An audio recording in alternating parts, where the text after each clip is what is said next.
하나님의 말씀을 쫓아 살아가는 지혜로운 성도님들이 되시기를 축복합니다.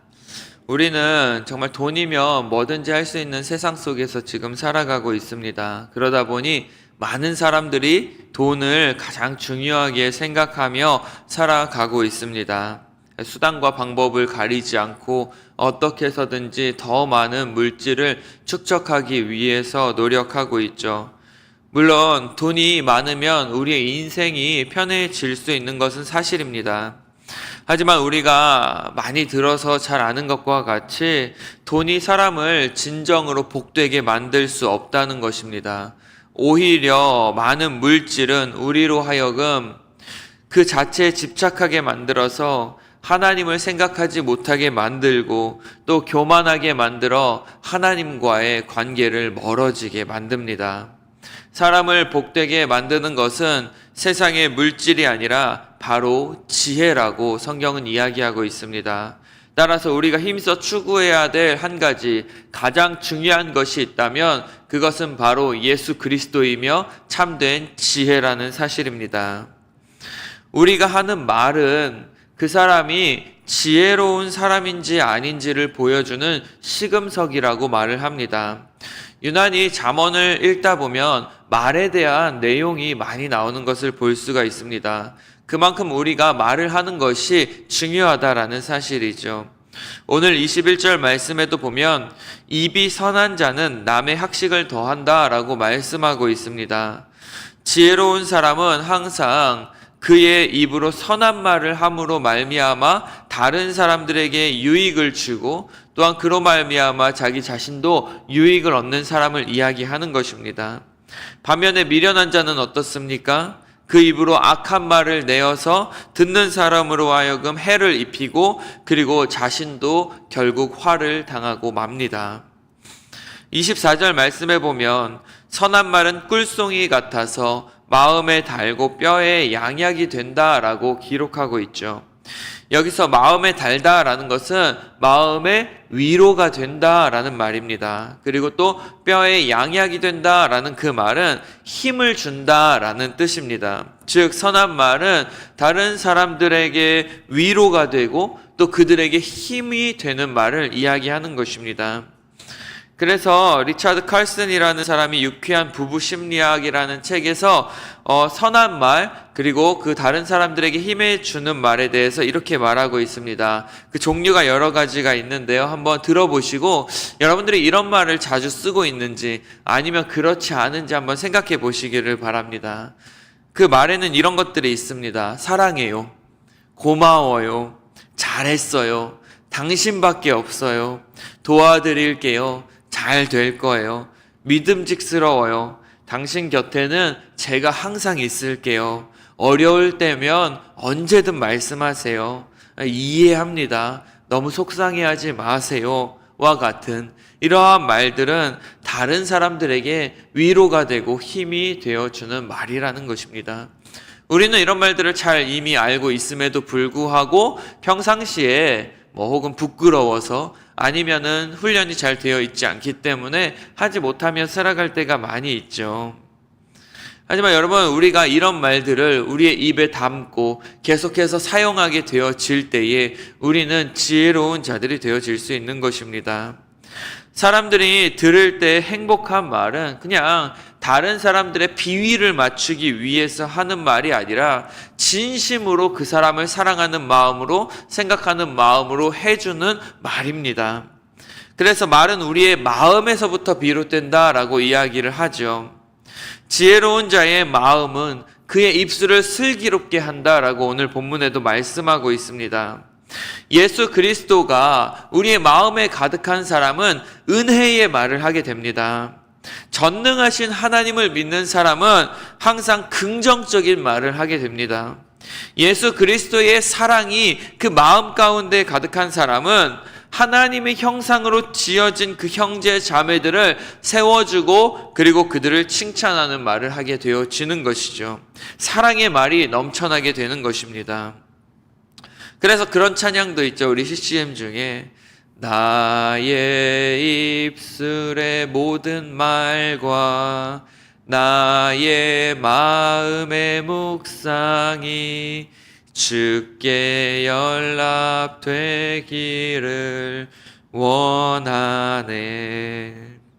나의 모든 마음과 그리고 나의 입술에 나오는 모든 나의 말들이 하나님 앞에 올려드리는 그 삶의 예배가 되어지는 것입니다. 따라서 오늘 하루 우리가 한마디 말을 하더라도 그 말에 예수 그리스도를 향한 믿음과 소망과 사랑의 그 마음을 담아서 우리가 드리기를 원합니다. 25절 말씀에는 보면 어떤 길은 사람의 보기에는 바르나 필경 사망의 길이다 라고 기록하고 있습니다. 많은 사람들은 스스로가 지혜롭다라고 생각하며 살아가는 것 같습니다. 하지만 실제로 많은 사람들이 자신들이 지금 어디로 가고 있는지 알지도 못한 채 잘못된 길로 가고 있는 경우가 많다는 것입니다. 사망의 길로 가고 있으면서도 자신은 지혜로운 사람이라고 생각하며 살아갑니다. 이것이 바로 하나님을 알지 못하고 악을 행하며 살아가는 사람들의 모습이죠. 그들은 자신들이 이 세상에서 돈과 명예와 같은 유익을 얻게 되어질 때에 나는 지금 잘하고 있어 라고 생각하며 살아갑니다. 일이 잘 풀리고 혹은 안정적인 삶을 살아가게 되면 그것들이 모두 자신의 힘과 노력으로 이루어진 것이라고 착각하며 살아가고 있습니다. 하지만 성경이 분명하게 말하고 있는 것은 그들의 끝은 심판이요 멸망이라는 사실입니다. 우리는 사람이 보기에 바른 길이 아니라 하나님이 보시기에 바른 길, 하나님께서 인정해 주시는 길, 그리고 생명의 길을 걸어갈 수 있는 사람이 되기를 축복합니다. 오늘 26절 말씀에 보면 또 이렇게 기록하고 있어요. 고되게 일하는 자는 식욕으로 말미암아 애쓴다 라고 말씀하고 있습니다. 우리 인간의 가장 기본적인 욕구라고 한다면 무엇입니까? 바로 식욕이죠. 먹기 위해서 열심히 일을 하고 또 먹기 위해서 열심히 땀 흘리는 그 모습이 인간의 모습을 보여주는 것입니다. 사람들은 종종 이게 다 먹고 살자고 하는 일이죠 라고 그렇게 이야기를 합니다. 왜 그렇게 열심히 일하세요? 다 먹고 살자고 하는 거죠. 한창 우리가 먹방이라는 것이 유행했을 때가 있습니다. 다른 사람이 방송에서 이렇게 열심히 먹는 것을 지켜보는 거예요. 그것을 보면서 어떻습니까? 대리 만족을 느끼는 것입니다. 자기가 그렇게 먹지 못하는 것을 다른 사람들이 대신 먹어주는 것을 보면서 그것에 기쁨을 느끼고 그리고 만족함을 느끼는 것이죠. 내가 먹고 살기 위해서 그리고 또 우리의 가족이 먹고 살기 위해서 잘 먹고 잘 살기 위해서 내가 열심히 일한다는 거예요. 요즘이야 굶어 죽는 사람은 없겠지만 오히려 내가 더 열심히 일해서 더 많은 것들을 누리며 살고 싶어서 사람들은 그렇게 오늘 하루도 일을 하며 살아가고 있습니다. 먹고 마시고 인간적인 그 본능에 충실한 쾌락을 쫓아 살아가기 위해서 오늘도 열심히 일한다는 것입니다. 인간에게 있어서 먹고 사는 문제는 매우 중요한 일이죠. 하지만 먹기 위해서 사는 인생과 살기 위해서 먹는 인생은 전혀 다른 인생이라는 것을 여러분 기억하시기를 바랍니다. 먹기 위해서 산다는 것은 그저 우리 인간의 육체적인 만족과 쾌락이 최고의 가치라고 여기며 살아가는 것을 뜻합니다.